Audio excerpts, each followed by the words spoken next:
Where the Pumpkins Go After Halloween by J.J. McFall. As the sun set on Halloween, Presley the pumpkin was brought to life.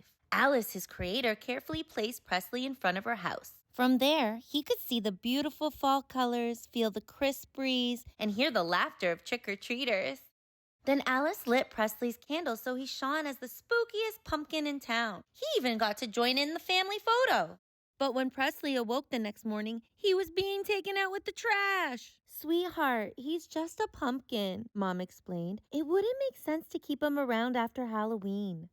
Presley thought carefully about these words. He had to find a way to become more than just a pumpkin, or he would never see Alice again. With a determined pop, he sprouted a pair of long legs and two helpful hands, then set off down the street. A few weeks later, he caught a glimpse of the Tooth Fairy flying through a nearby window. If the job of the Tooth Fairy were his, thought Presley, he could then return home as much more than just a pumpkin. The Tooth Fairy understood Presley needed help and decided to give him a chance. But he was too spooky to reach under pillows. He stayed out of sight until Christmas Eve when he spotted Santa's sleigh up on the rooftop. If the job of Santa Claus were his, thought Presley, he could then return home as much more than just a pumpkin. Santa Claus understood Presley needed help and decided to give him a chance. But he was too spooky to deliver presents.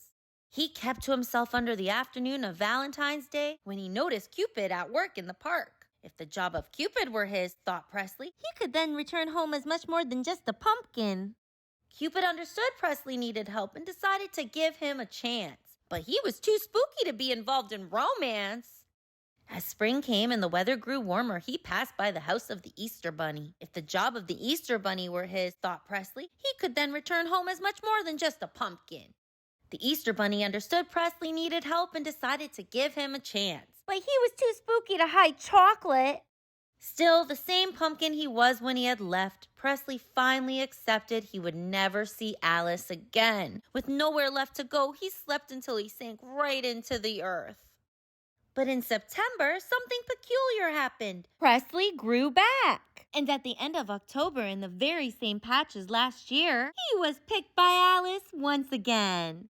This led Presley to wonder if perhaps just being a pumpkin was all he ever needed to be. Thank you for supporting my channel, and don't forget to subscribe.